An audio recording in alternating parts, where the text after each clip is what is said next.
이 전체적인 구조를 안 보잖아요. 그러면 코끼리 다리 만져보고, 코끼리가 이렇게 생겼다. 그러고, 코끼리 귀 만져보고, 코끼리는 이렇게 생겼다. 그러는 거예요. 그래서 항상 우리가 성경을 볼 때는 이 전체적으로 한번 사진을 찍어야 돼요. 이렇게 눈으로 딱 봐야 돼요. 그러니까 예를 들어서 이사야서가 1장부터 66장이잖아요. 근데 40장만 갖고 자꾸 얘기하면 자꾸 이게 엉뚱한 데로 가는 거예요. 코끼리 다리 만져보고 이렇게 생겼다고 말하는 거예요. 요한계시록도 보면 1장부터 22장까지 쫙 펼쳐놔야 돼요. 그리고 이렇게 보면 이렇게 보여요. 이렇게. 어디가 중심이냐. 물론 다 중요하지만 6장부터 8장입니다. 6장부터 8장 이렇게 써놓으시고 거기다가 마태복음 24장의 해석 그렇게 써놓으세요. 요한계시록 6장부터 18장까지는요. 어제도 말씀드렸는데 이 부분이 이 땅에 일어날 대환란을 굉장히 상세하게 임재앙, 나팔재앙, 대접재앙 같은 겁니다. 이게 각각 다른 재앙이 아니고 임재앙, 나팔재앙, 대접재앙. 그래서 이게 세 번에 걸쳐서 같은 내용을 더 구체적으로 설명하고 있는 것이 6장부터 18장이에요. 그것이 마태복음 24장에서 예수님께서 말씀하신 이 땅에 일어날, 예수님께서 이 땅에 재림하실 때 일어나게 될 다양한 징조들을 우리에게 미리 보여주신 것이다. 근데 문제는 해석입니다. 해석. 우리가 성경을 항상 사사로이 해석하면 안 됩니다. 성경을 내 개인적으로 갖다 막 해석하면 이단. 큰일 납니다. 이단 중에 100%가 사사로운 해석을 하는 거예요. 기도하다가 성경 해석 받았다고. 그거 위험해요. 물론 성경은 성령으로 기록되었기 때문에 성령의 감동을 받고 해석이 돼요. 성경은 해석이 안 돼 있다고요. 성령의 감동으로 주시기만 했지, 물론 일부분 해석되는 부분이 있지만 그것은 우리들이 해석을 해야 되는 거예요. 영적인 감동을 받아서. 그래서 필요한 것이 뭐냐면 항상 객관적인 해석을 따라가야 돼요.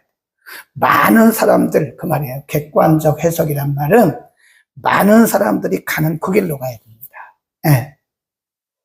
예를 들어서 10명의 목회자가 이 요한계시록 5장을 해석하면 8명은 거의 같아요. 그 길을 가야 되는 거예요. 그게 객관적 해석이랍니다.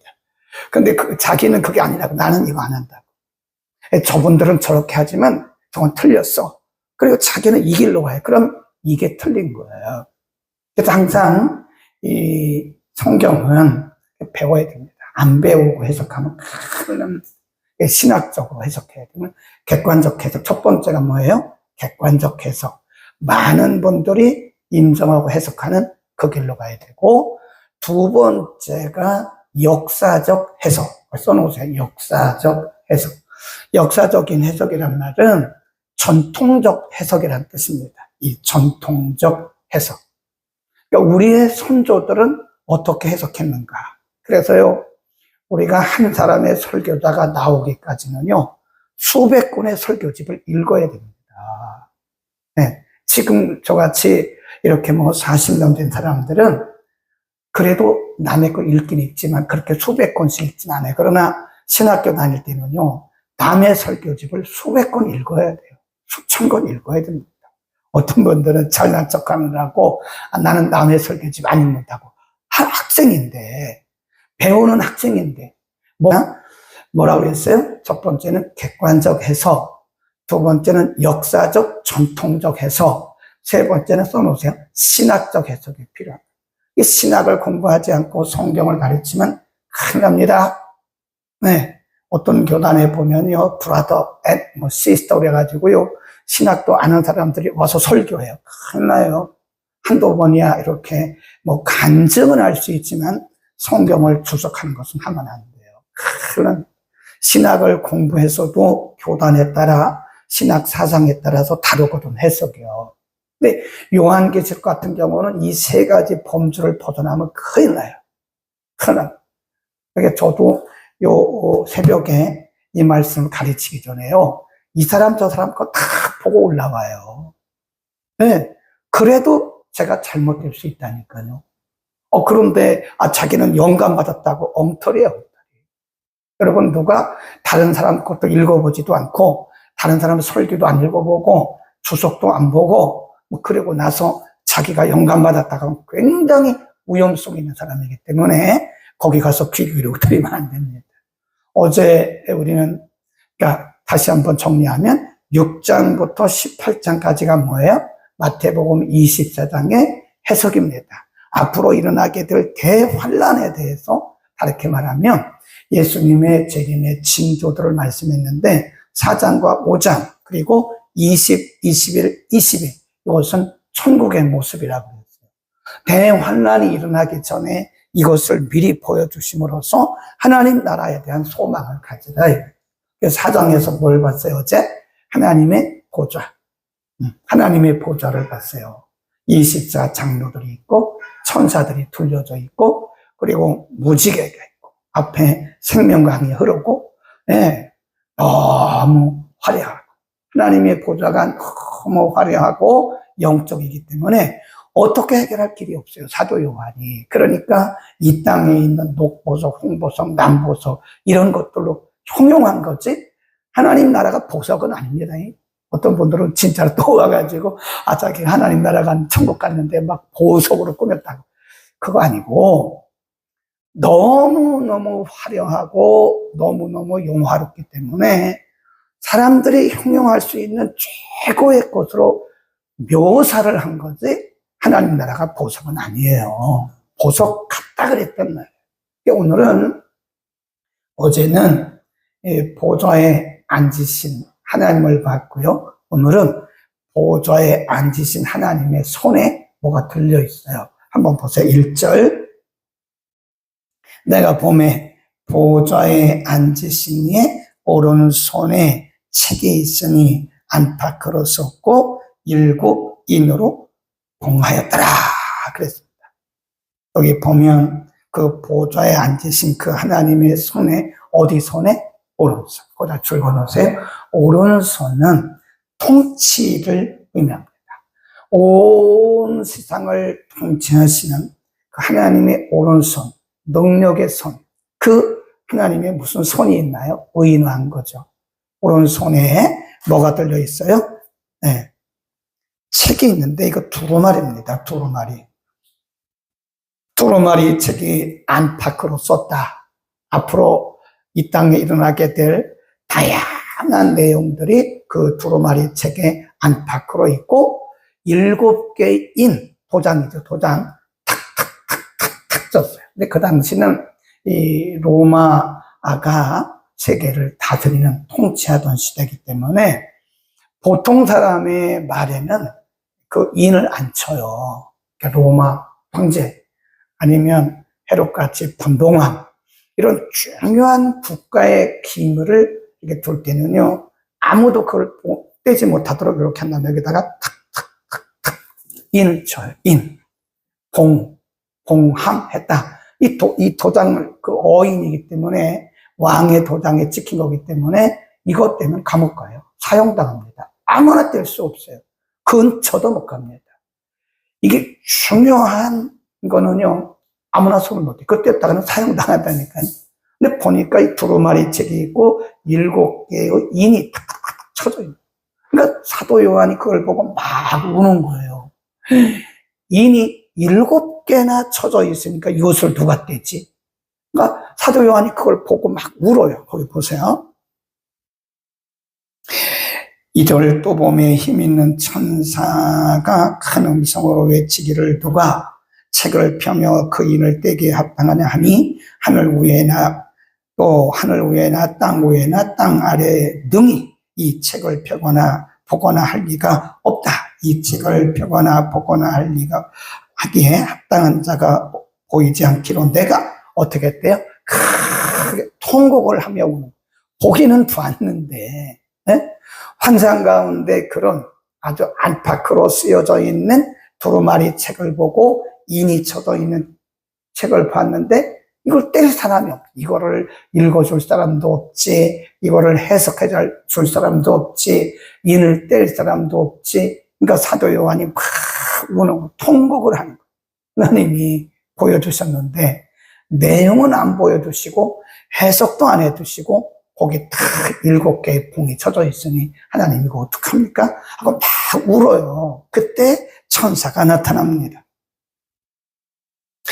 5절입니다. 장로 중에 하나가 내게 말하되 울지 마라. 유다 지파의 사자 다윗의 뿌리, 이게 예수님입니다. 다윗의 뿌리가 이기었으니 이 책과 그 7인을 떼시기라 하더라.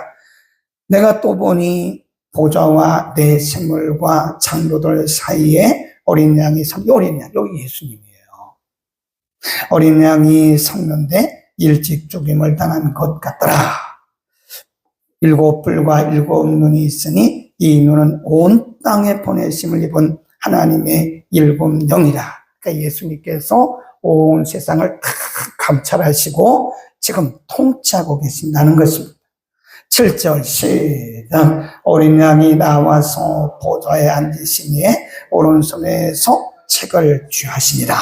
책을 취하심에 네 생물과 24장로들이 어린 양 앞에 엎드려 각각 검은 고와 향이 가득한 금대접을 가졌으니 이 향은 성도의 기도들이라. 네. 거의 엎드려 검은 고와 향이 가득한 금대접을 보았다. 이렇게 보니까 그 어린 양 예수 그리스도의 오른손 책이 펴 있고 또 한편 손에는 뭐가 있대요? 향로, 고문고와 향이 가득한 금향로. 그 금향로가 뭐냐? 성도의 기도다. 여기 보면 그 책은요, 그 어린 양의 오른손, 그러니까 보좌에 앉으신 이로부터 그 두루마리 책을 가져오세요. 어린 양이, 그 예수님이. 그럼 그걸 뭐로 의미하느냐? 보좌에 앉으신 이의 오른손으로부터 그 책을 가져오고 취하셨다. 그 말은 예수님이 심판주다. 거기서 써놓으세요. 심판주이신 예수님을 가르치시는 거예요. 7절 손에서 책을 취하셨다 그랬잖아요. 네. 그러니까 예수 그리스도가 심판주다. 근데 앞으로 계시록 6장부터 18장까지 일어날 이 모든 대환란들은 그 책에 쓰여진 대로 일어나는데 그 일을 누가 하시는 거예요? 예수님이 하십니다. 그 예수님에 대해서 이렇게 말씀을 합니다. 9절에 보면 천사들이 노래를 합니다. 책을 가지시고 그 영광을 인봉을 떼시게 합당하도다. 일찍 거기부터 줄 긋습니다. 일찍 죽임을 당하사 각 족속과 백원과 백성과 나라 가운데서 거기 줄 긋시다. 사람들을 피로 사서 하나님께 뭐 했다고요? 드려. 이게 성도예요. 예수 그리스도의 피로 우리를 사신 거예요. 값주고 사셨다. 요한 그 고린도전서에 보면 피로 값주고 사셨다. 또 사도행전에도 보면 교회에 대해서 성도들에 대해서 피로 값주고 사셨다. 네. 지금 사도 요한이 환상 가운데 그 모습을 본 거예요. 네, 보좌에 계신 그 하나님의 오른손으로부터 그 두루마리를 취하시고 또 한 손에는 그 금향로를 가졌는데 그걸 가지신 분이 누구냐? 바로 예수 그리스도다. 심판주이시다. 또 한 손에는 뭐가 있다고 그랬어요? 금향로. 그게 뭐냐? 성도의 기도들이다. 그런 걸 보면요, 우리가 기도 잘해야 돼요. 아무 기도나 막 하면 안 된다. 하나님의 그 금대접에 천사들이 오르락내리락 하면서 전달하는 그 금향로에 우리의 기도들이 다 잡히는 거예요. 기도 잘해야 된다니까요. 네. 우리의 기도를 소중하게 여겨야 됩니다. 여기서 말하는 성도의 기도는 환난 가운데 드리는 기도예요. 환난 가운데서 성도들이 그 환난을 이기기 위해서 믿음을 지키기 위해서 얼마나 눈물을 흘리며 기도했겠습니까? 그 환난 가운데 드려지는 성도들의 기도가 뭐와 같이 드려져요? 금향로의 향연처럼 하나님 앞에 올라가요. 그러니까 이거를 무시하는 거예요. 6장부터 18장을 무시하는 거예요. 자기들은 안 당한다. 환난을 안 당한대. 이 세상이 대환난이 와요. 3년 반, 3년 반, 7년 대환난. 실제로 3년 반이 아니에요. 이것은 정해진 기간. 7년 대환난이 6장부터 18장에 일어나는 동안에 믿는 사람들은 이렇게 하늘로 올라가요. 네. 그리고 예수님이 공중에 재림하죠. 이게 공중재림이라고 그러는 거예요. 거기서 뭘 하냐면 공중 혼인잔치가 일어나요. 그리고 여기서 이렇게 이제 7년 대환난이 끝나면 지상재림을 합니다. 예수님과 함께 휴거된 성도들이 지상재림을 해요. 그리고 여기서 다시 천년 왕국이 일어나요. 그래서 천년 전에 오신다. 그게 전천년설이에요. 이해하시겠죠? 그래서 전천년. 이 전천년설은요, 40년대, 50년대 우리나라 교회가 90%가 다 전천년설이었고 휴거를 믿었어요. 그런데 가만히 성경을 해석하는 사람들이 보니까 그건 아닌 거예요. 그래서 틀렸다. 그러니까 어디 가서 여러분이 휴노, 금향로에 있는 그 보좌에서 취하신 책, 그리고 또한 손에 금향로가 있는데 그 금향로에 향연이 올라가는데 그 향연은 성도의 기도들, 그랬어요. 성도들의 기도들, 기도다. 그랬습니다. 복수입니다. 그러니까 우리가 기도 잘해야 된다니까요. 아무거나 막 그냥 쭈물쭈물 막 그러지 마세요. 환난 가운데 드리는 우리의 기도가 하나님 앞에 잘 들여 올려지도록, 거룩한 향기로 하나님 앞에 들여 올려지도록. 계속해서 누구를 찬양하냐. 어제는 보좌에 앉으신 하나님을 찬송했는데 오늘 찬송은 다 예수님에 대한 찬송입니다. 10절. 저희로 우리 하나님 앞에서 나라와 제사장을 삼으셨으니 저희가 땅에서 왕노릇 하리로다. 10일 내가 또 보고 들음에 보좌와 생물들과 장로들을 둘러선 많은 천사의 음성이 있으니 그 수가 뭐래요? 만만이요 천천이다. 어떤 분들은 또 이 수를 만 곱하기 만, 천 곱하기 천 이렇게 하는데 그런 해석하면 안 돼요. 여기서는 영적 해석을 해야 됩니다. 많다 그 말이에요. 사람이 헤아릴 수 없이 그 수가 많다. 그 음성으로 가로되 죽임을 당하신 어린 양이 능력과 부와 지혜와 힘과 존귀와 영광과 찬송을 받으시게 합당하다다.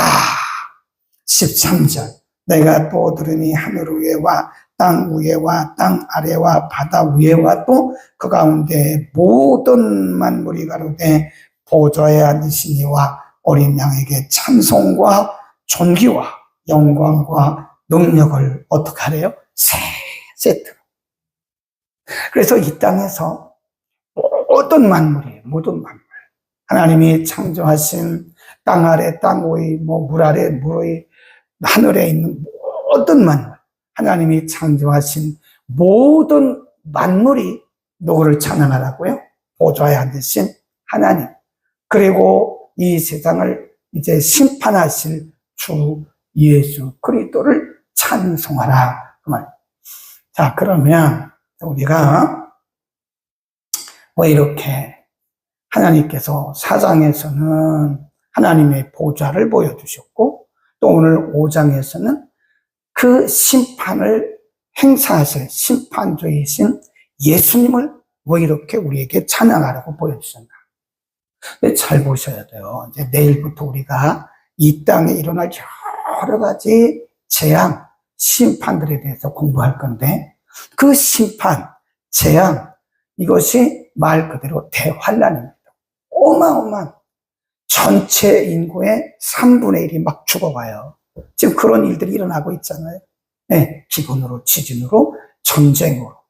전 세계 인구들이 죽어. 우리가 지금 눈으로 보고 있잖아요. 예수님의 재림의 징조들이 눈으로 지금 다 보이고 있잖아요. 네. 여러분, 보통 큰 환난이 아니에요. 우리가 휴거되는 게 아니라 우리 다 그거 경험해야 된다니까요. 그래서 우리는 그걸 뭐라 그러냐면 환난 통과설 거다 써놓으세요. 휴거와 반대되는 것이 뭐냐면 환난 통과설. 그래서 구원받은 우리를 또 환난을 통과해야 돼요.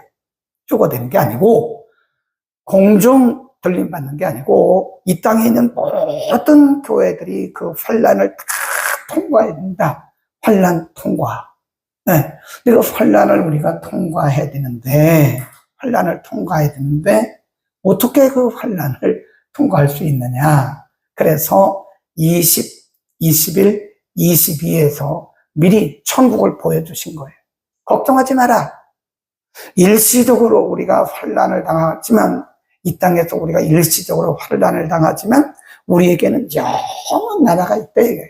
그러니까 환난을 7년 대환난을 통과하면서 그 나라를 바라보라는 거예요.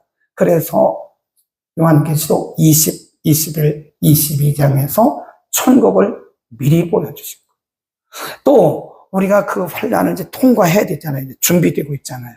6장부터.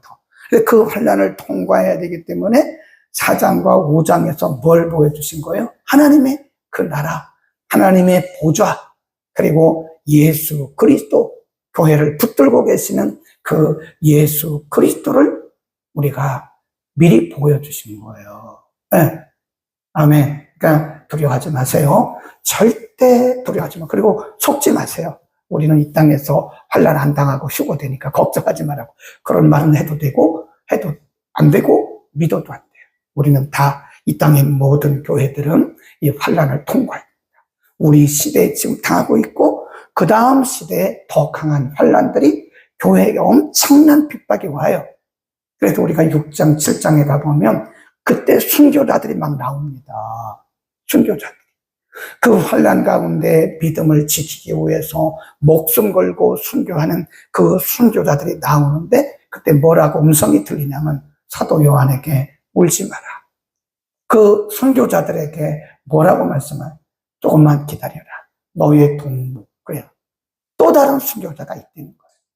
복음을 위해서 그리스도를 위해서 순교당할 수많은 그 환난 중에서 순교받을 수많은 영혼들이 제가 순교자였는지 모르고 여러분일 수도 있어요. 이 환난을 통과하는데 수많은 순교자들이 그때 나온다. 그래서 우리가 기도해야 돼요.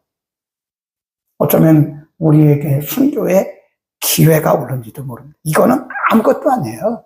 지금 뭐 더우니까 새벽에 안 나오고 이런 거는 아무것도 아닙니다. 네? 이건 아무것도 아니라는 거예요. 우리가 예배를 못 드릴 때가 와요. 예배를 못 드린다니까. 코로나 때 우리 연습 한번 했잖아요. 그 연습이에요. 코로나 때 예배 폐쇄하는 거 있었잖아요. 그 대환란에 연습을 한 거라니까요. 여행 연습한 거예요. 코로나보다 이제 훨씬 뭐 10배, 100배 강한 그런 질병들이 우리에게 오고 우리 교회들이 이제 예배 다 드리지 못하도록 교회 폐쇄하고 그런 대환란들이 곧 온다는 겁니다. 그래서 우리가 지금 정말 기도 많이 해놔야 돼요. 이렇게 평탄하게 그냥 이렇게 평안하게 지나다가 어느 날 갑자기 대환란이 오니까 환란 못 이기고 다 배도하는, 이 배도한다니까요. 많은 사람들이 예수를 부인하고 믿음을 떠나가는 그걸 배도라고 그래요. 배도하는 일들이 여기저기서 일어난다 이거예요. 그 대환란을 준비하지 않았기 때문에. 그래서 예수님 오실 날을 맞이하면서 기다리면서 신부단장한다고 하는 것은 한편으로는 우리의 믿음을 잘 이렇게 기름 준비하고 또 등불 준비하고 하는 믿음 준비고 한편으로는 우리가 악한 영들과 더불어 싸워야 하는 영적 전투력을 키워야 됩니다. 이렇게 약해져요. 아니고는 못해요. 못 이깁니다. 그 대환란을 어떻게 이기겠어요? 우리가 지금 기도로 준비하고 말씀 그때 가면 이제 말씀 이렇게 강론 못해요. 말씀 전하다가 막 잡혀간다니까요. 네, 말씀 전하다가 잡혀가지고 나중에 목배임 당하고 그런 순교자들이 나온다니까요. 네, 우리가 공개적으로 전도 못해요.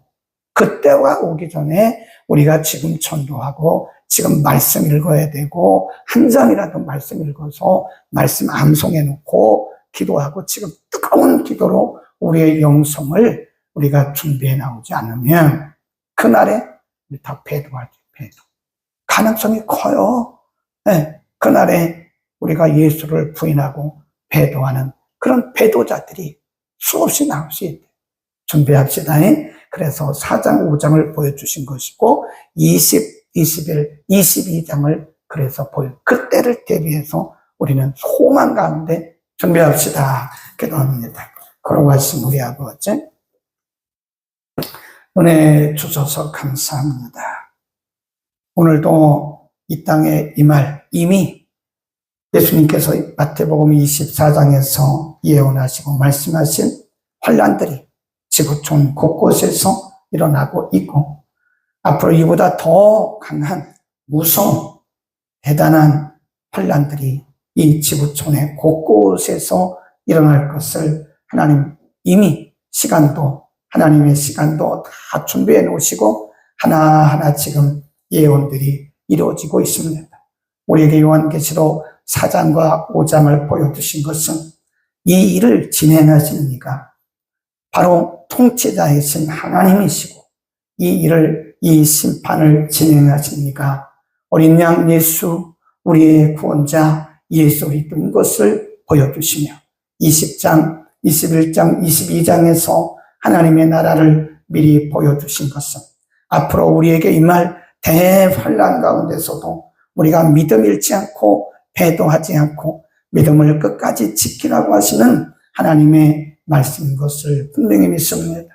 수많은 영혼들이 이 환난의 시대에 순교를 당하고 수많은 교회와 믿는 자들이 환난 속에서 고통당하지만 그 고통 속의 기도를 금향로에 담으신다고 주님 말씀하셨으니 우리가 이 시대를 잘 준비하게 하시되 우리의 믿음 준비하게 하옵소서. 어떤 환난 가운데서도 우리 가운데 배도자가 나오지 않도록 믿음으로 준비케 하옵시고 이 땅에 있는 모든 교회들이 깨어 그날을 준비하게 하옵소서.